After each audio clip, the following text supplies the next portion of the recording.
True snakehood is about subtlety. Look at the symbolism between Samson and Delilah. Samson, the term or the name Sam means told by God or God hears. Those are the two translations for Sam. Son is the child of, which is the replication of. He's the replication of what God tells you. This is your Samson. Whatever God tells you and whatever God hears from you, this makes you Samson. The fact that God hears you and the fact that God tells you things, just like he tells everyone in the human race, because it's he, she, it, the all is the all. So he's always moving through all and in all. So Samson told by God, and the God hears. So Samson, who was dealing with a lot of Canaanite women at the time, which is basically he was just going off into a common neighborhood and dealing with the women there, versus dealing with the women of his tribe or his synagogue / his church, his own community and his own people and his own customs and religions, etc. Delilah, her name means delicate. It means delicate.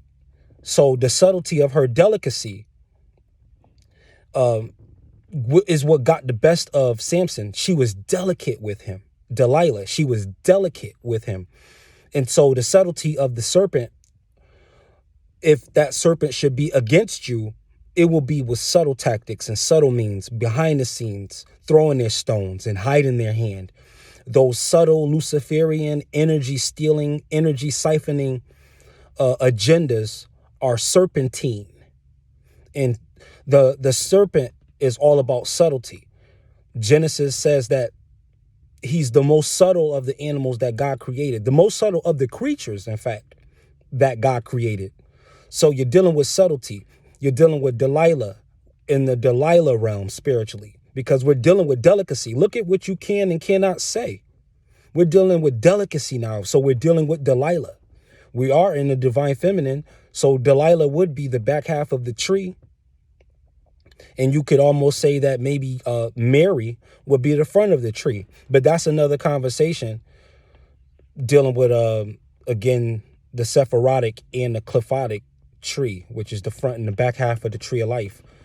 But Delilah, her delicacy was the weakness of Samson. And where did they say Samson's strength was in? His hair, right? His hair. But let me reveal another realm to you. How do you hear the word hair? Because we know that our physical strength may not be connected to our hair. Hair is just hair. And it's just a statement and a symbol.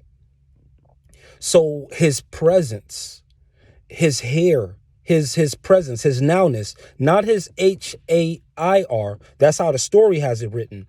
But for us to open up the other realm of what it can mean to us, for us, so how we can apply it, it's our HERE that is our strength, our ability to be present, our ability to be in the now, our ability to deal with what's right in front of us and around us and within us.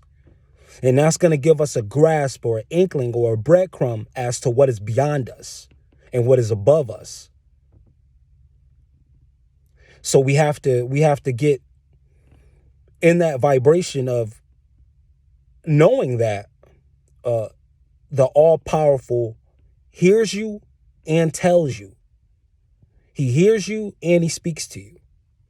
You have to be confident in that, because you're Samson. You have been placed among the common people, so you have to deal with the common folk.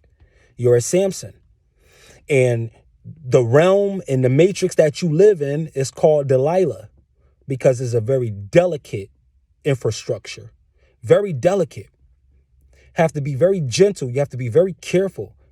You have to pay attention to the details. You have to be very, very conscious of the most minute thing. You have to micromanage yourself, tackling or at least addressing all the areas of your life to the best of your ability, because you're Samson.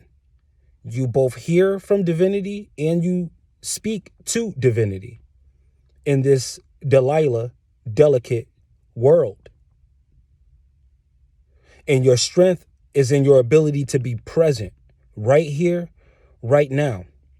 It said that Samson had 7 locks of hair.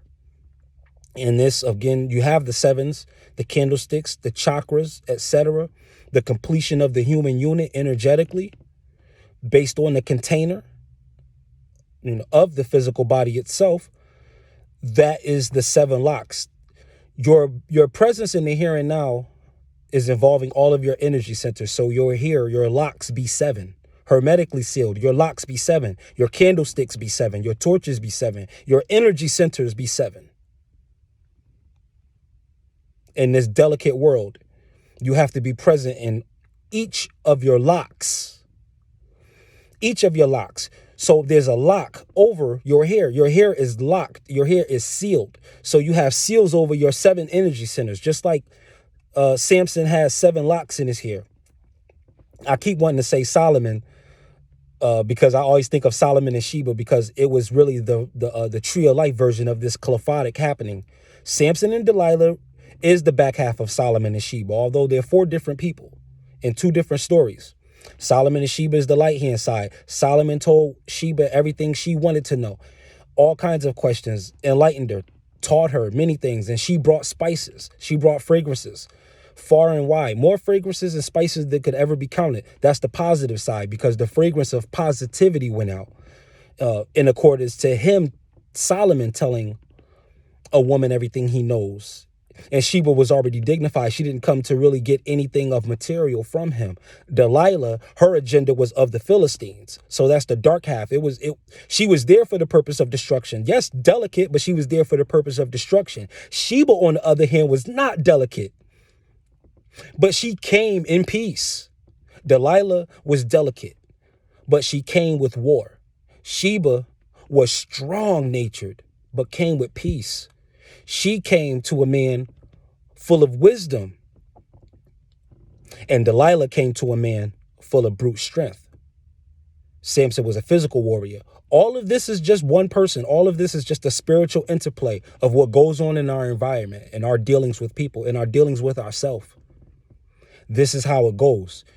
God hears and God speaks to you in this delicate world that there's Samson and Delilah. Solomon, sun and moon, soul of man, which is basically 24 hours a day, night or day. You're going to deal with a Sheba.